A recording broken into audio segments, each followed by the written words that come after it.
سلامه على الحسين وعلى علي بن الحسين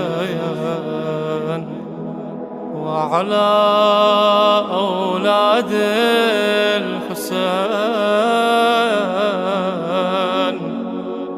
وعلى أصحاب الحسين. اللهم لك الحمد حمد الشاكرين.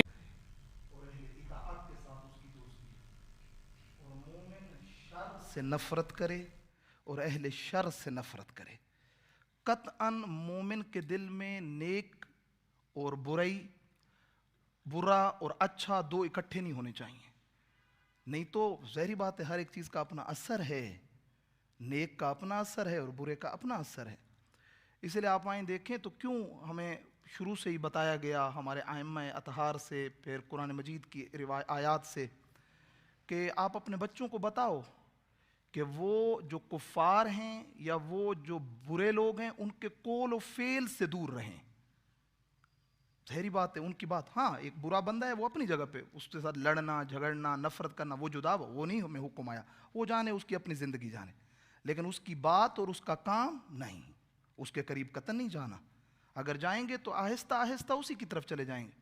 تو زیارت عاشورہ کا یہ حصہ بتا رہا ہے کہ ایک مومن کو کیسا ہونا چاہیے کہ اے ابا عبداللہ، میں خطاب کر رہا ہوں، اے امام حسین، اے امام خیر، اے امام شہادت، اے امام قربانی، میں سب آپ کی طرف یہ خطاب کر رہا ہوں. انی سلم لمن سالمکم، مولا میں کلیئر ہوں، میرا یہ ہے، میں دو کشتیوں پہ پاؤں نہیں رکھے ہوا، اور وہی بندہ کامیاب ہے جو ایک کشتی پہ پاؤں رکھے گا. قطعاً خدا اور شیطان ایک دل میں جمع نہیں ہو سکتے. یہ چیز بڑی کلیئر ہونی چاہیے مومن کے لیے. فرمایا ہے مولا میں بڑا کلیئرلی بتا رہا ہوں کہ سلم لمن سالمکم، میں ان لوگوں کے ساتھ ہوں، ان لوگوں سے میری صلح ہے، میری محبت ہے جو آپ کے ساتھ صلح و محبت میں ہیں، جو آپ کے خط پہ ہیں، جو آپ کی لائن پہ ہیں، جو آپ کے راہ پہ ہیں، میں ان کے ساتھ ہوں. اسی کے ساتھ فرمایا وحرب لمن حاربکم، میں ان سے دور ہوں، گویا کہ جیسے میری ان کے ساتھ جنگ ہے جو آپ کے ساتھ جنگ میں ہیں. اب امام حسین کی ذات کے ساتھ کسی کو جنگ نہیں تھی. ایسا نہیں تھا کہ کوئی امام حسین کی ذات کے ساتھ جنگ کر رہا تھا، امام حسین کے کام کے ساتھ لوگوں کو جنگ تھی. امام حسین کا کام کیا تھا؟ امام حسین کا کام خدا کی طرف لوگوں کو بلانا تھا، قرآن کی طرف لوگوں کو بلانا تھا، دین کی طرف لوگوں کو بلانا تھا. امام حسین کا اور کیا کام؟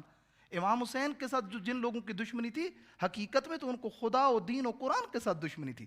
تو ایک سچا شیعہ اور محب اہل البیت، اس کا جو موقف ہے وہ بڑا کلیئر ہونا چاہیے کہ مولا میں آپ کے ساتھ ہوں اور ان لوگوں کے ساتھ ہوں جو آپ کی لائن پہ ہیں، جو آپ کے خط کے ساتھ ہیں، میں ان لوگوں کے ساتھ ہوں. ادھر ایک حدیث آئی ہے، عرض کروں آپ خدمت میں، رسول خدا سے. رسول خدا بیٹھے تھے اصحاب کے پاس اور وہاں پر ایک جملہ ارشاد فرمایا بتا سکتے ہو ایمان کے لیے عروہ وثقیٰ کیا ہے؟ ایمان کو کون سی چیز مضبوط کرتی ہے؟ کون سی مضبوط ترین روپ اور رسی ہے جو ایمان کو مضبوط کرتی ہے؟ اصحاب نے کہا کہ اللہ اور اس کا رسول بہتر جانتے ہیں. رسول خدا نے کہا پھر بھی آپ بتاؤ. کسی نے کہا یا رسول اللہ نماز ایمان کو سٹرونگ کرتی ہے. کسی نے کہا زکوٰۃ، کسی نے کہا روزہ، کسی نے کہا حج، کسی نے کہا عمرہ، کسی نے کہا جہاد. رسول خدا نے فرمایا یہ ساری چیزیں اچھی ہیں، یہ ساری چیزیں بافضیلت ہیں، لیکن جو چیز ایمان کی مضبوطی کا باعث بنتی ہے اور ایمان کے لیے سٹرونگ کرتے ایمان کو، وہ ہے خدا کے لیے دوستی کرنا اور خدا کے لیے دشمنی کرنا. ولی خدا سے دوستی کرنا اور ولی خدا کے دشمن سے برات کا اعلان کرنا، یہ اصل ایمان ہے. نماز روزہ کوئی اتنی بڑی بات نہیں ہے، وہ تو ہمیں ہمارے والدین پریکٹس کروا دیں گے. شروع سے انہوں نے ہمیں بچپن سے ایک چیز کر دی تھی، ہم بھی چلے آ رہے ہیں. نہیں، میری پریکٹیکل لائف میں کیا میں خدا اور ولی خدا کے ساتھ کھڑا ہوں یا نہیں کھڑا ہوں؟ کیا میرے دل میں دونوں کی رسپیکٹ برابر ہے؟ میرے پاس ایک محب اہل البیت آتا ہے اور ایک دشمن خدا اور دشمن اہل بیت. دونوں انسان ہیں، انسان کی حد تک دونوں برابر ہیں، لیکن اس کا درجہ اور مقام بلند ہے. جو محب اہل البیت ہے اس کا مقام، اسی لیے آپ جائیں تو مراتب کے اعتبار سے حق کو بھی ڈیوائیڈ کیا گیا ہے. فرمایا انسانیت کا ایک حق ہے، اگر آپ کے پاس ایک انسان آتا ہے اس کا ایک حق ہے آپ کے پاس کہ آپ اس کے ساتھ اچھے طریقے سے پیش ہیں. ایک دفعہ مسلمان آتے ہیں اس کے دو حق ہیں آپ کے اوپر، ایک حق کے اسلام ہے، ایک حق کے انسان ہے. ایک اسنا عشری آپ کے پاس آتا ہے، اس کے 3 حق ہیں. ایک حق کی انسانیت ہے، ایک حق اسلام ہے، ایک حق ایمان ہے کہ وہ آپ کا مومن بھائی ہے، آپ کو اس کا. اسی طریقے سے اگر اولاد رسول میں سے کوئی آتا ہے تو پھر وہ ذریت رسول کا ایک اور حق آ جاتا ہے. تو رسول نے فرمایا اکرموا اولادی ولو کان فاسقا، کہ تم میری اولاد کے لیے محبت کا گوشہ رکھو میری خاطر. تو یہ حقوق جو ہیں وہ اس طریقے سے ہو جاتے ہیں. فرمایا نہیں، جو چیز ایمان کو مضبوط کرتی ہے وہ انسان کا اللہ کی خاطر محبت کرنا، اللہ کی خاطر، نہ کہ لوگوں کی خاطر. آج ساری چیزیں ہماری بالکل اس کے برعکس چلی گئی ہیں.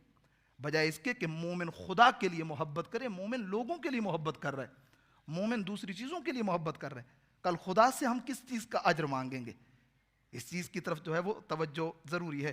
اسی طرح عرض کروں آپ خدمت میں، روایت ہے ہمارے 5th امام سے، یوں ارشاد فرمایا کہ اذا اردت ان تعلم انک فیک خیر. شخص نے آ کر پوچھا ہے مولا مجھے کیسے پتہ چلے میں خیر پہ ہوں یا شر پہ ہوں، میرا سفر اچھائی کی طرف جا رہا ہے یا برائی کی طرف؟ امام نے فرمایا بہترین فارمولہ ہے، اگر چاہتے ہو کہ یہ دیکھو کہ راہ مستقیم پہ ہو اور خیر پہ ہو، فارمولہ یہ ہے اپنے دل کی طرف نگاہ کرو. اگر تمہارے دل میں نیکی اور نیک لوگوں کی محبت ہے تو فرمایا خیر پہ ہو، اور اگر تمہارا دل بجائے اس کے کہ نیکی اور نیک لوگوں سے زیادہ محبت کرے، شرور عالم کے ساتھ زیادہ اچھائی ہے اس کی، جو کہ آج کل ہماری دنیا میں چل رہا ہے عالم اسلام کے اندر. ہمیں دشمن قرآن زیادہ پسند ہیں، ہمیں دشمن اسلام زیادہ پسند ہیں. وہ گود میں بیٹھے ہیں اور مسلمانوں پہ بوم اٹیک کیے جا رہے ہیں. یہ کیسے کہہ سکتے ہیں یہ خیر پہ ہیں؟ جبکہ فارمولہ بتا دیا گیا ہے، اپنے دل سے پوچھو. اگر تمہارے دل میں خیر اور اہل خیر کی محبت ہے تم خیر پہ ہو، اور اگر شر اور برائی سے زیادہ تمہاری محبت ہے اور برے لوگ تمہارے راؤنڈ اباؤٹ میں تمہیں اچھے لگتے ہیں تو تم اچھائی پہ نہیں ہو، خیر پہ نہیں ہو. شخص کہتا ہے میں گیا 11 امام کی بارگاہ میں، آپ بیٹھے تھے، آپ کے نیچے ایک کارپٹ تھا. امام نے فرمایا تمہیں پتہ ہے یہ کارپٹ کا ٹکڑا کون سا کارپٹ کا ٹکڑا ہے؟ کہا نہیں مولا مجھے نہیں پتا. فرمایا یہ وہ کارپٹ کا ٹکڑا ہے جو انبیاء سے ہم تک پہنچا ہے. اس پہ نبی آدم نے بھی قدم رکھے ہیں، نبی نوح نے بھی قدم رکھے ہیں. یہ اس طریقے سے کچھ نشانیاں ہیں جو صندوق موسیٰ کے اندر تھیں اور ہم تک پہنچیں. خیر اس نے کہا کہ مولا کے ہاتھوں کا بوسہ دیا اور کہا مولا یہ تو بہت متبرک. امام نے فرمایا ہاں یہ متبرک ہے کہ انبیاء نے اس پہ نمازیں پڑھی ہیں اس ٹکڑے پہ. پھر اس کے بعد یہ کہتے کہ مولا پھر مجھے ایک سوال ہے. امام نے فرمایا ہاں پوچھو. کہا مولا میں بہت زیادہ اہل اطاعت نہیں ہوں، اور مولا میں بہت مالدار بھی نہیں ہوں کہ آپ کی مالی مدد کر سکوں، لیکن 2 چیزیں میرے اندر ہیں. پہلی چیز جو میرے اندر ہے وہ یہ ہے کہ مولا میں آپ کا موالی ہوں، مجھے آپ کے دشمن سے لینا دینا نہیں ہے، میں آپ کے ساتھ محبت کرتا ہوں، آپ کی ولایت رکھتا ہوں. اور دوسرا جو آپ سے نفرت کرتے ہیں، جن کے دل میں آپ کا بغض ہے، اے میرے سردار میں بھی ان سے نفرت کرتا ہوں. میرے دل میں بھی ان کے لیے کوئی گوشہ نرم نہیں ہے کہ آپ کے دشمن کو میں بہت اچھا سمجھوں. امام نے فرمایا کہ جو بندہ بھی خلوت میں بیٹھ، لازم نہیں ہے کچھ چیزیں آپ لوگوں میں آ کر کہیں کہ فلاں پہ لانا تھا، یہ چیز نہیں ہے ہمارے یہاں. یہ چیزیں دل کا تعلق ہے. اس لیے فرمایا گھر میں بچوں کو بتایا جائے یہ چیزیں کہ انہوں نے کس سے محبت کرنی ہے اور کس سے نفرت کرنی ہے، اور ان کو یہ بھی بتایا جائے کہ باہر ان چیزوں کا ظاہری طور پہ اعلان کرنے کی بھی ضرورت نہیں ہے. امام نے فرمایا جو بھی بندہ یہ اتنا کہہ دے خدایا میں تجھ سے اور تیرے ولی سے محبت کرتا ہوں اور تیرے دشمن اور تیرے ولی کے دشمن سے نفرت کرتا ہوں، خدا اس کی یہی آواز ملائکہ میں پہنچاتا ہے. ملائکہ اس کی زندہ رہتے تک اس کے لیے مغفرت کی دعا کرتے ہیں اور اس کے لیے دعائے خیر طلب کی جاتی ہے. اور یہاں تک کہ پھر ہمارے 6 امام سے جو روایت ہے، جب ایک بندے نے آ کر کہا مولا آپ کی محبت میں ہمیں تکلیف ملتی ہے، لوگ ہمیں رافضی کہتے ہیں، لوگ ہمیں تکلیفیں دیتے ہیں، شیعہ سمجھ کے ہماری فائلوں کو آج کل کے دور میں، یہاں تو نہیں کافی سارے ممالک ایسے ہیں شیعہ بیچارے کو بہت تکلیف دی جاتی ہے، ان کو پوسٹیں نہیں دی جاتی، مقام. اس نے بھی یہی کہا ہے مولا شیعہ کی وجہ سے بہت دکھ میں ہیں، بہت تکلیف میں ہیں. امام علیہ السلام نے فرمایا واللہ، بخدا عجیب روایت تھی، فرمایا واللہ جس نے بھی ہماری وجہ سے تھوڑی سی تکلیف دیکھی، میں امام صادق خدا کی قسم اٹھا رہا ہوں محشر کے دن اپنے قدموں پہ چل کے بارگاہ خدا میں جا کے اس کی شفاعت کروں گا، اپنے قدموں پہ چل کے جاؤں گا اور بارگاہ خدا میں کہوں گا خدایا اس نے ہماری خاطر دکھ دیکھا ہے، تکلیف دیکھی ہے، خدایا میں شفاعت کرتا ہوں. اور فرمایا خدا ہماری شفاعت کو قبول کرے. پھر فرماتے ہیں واللہ 10 بندوں کو بھی جہنم میں نہیں جانے دیں گے. پھر فرمایا لا لا واللہ 5 بندوں کو بھی جہنم میں نہیں جانے دیں گے. فرمایا واللہ 3 بندوں کو بھی جہنم میں نہیں جانے دیں گے، واللہ 1 بندے کو بھی جہنم میں نہیں جانے دیں گے. ہم اپنوں والے جتنے بھی ہمارے ہوں گے ان کی شفاعت کریں گے. اور پھر فرماتے ہیں تمہیں بھی چاہیے ایسا عمل انجام دو کہ تمہیں مشکل نہ ہو اور آخرت میں محشر میں قیامت میں تمہارے درجات بلند ہو جائیں.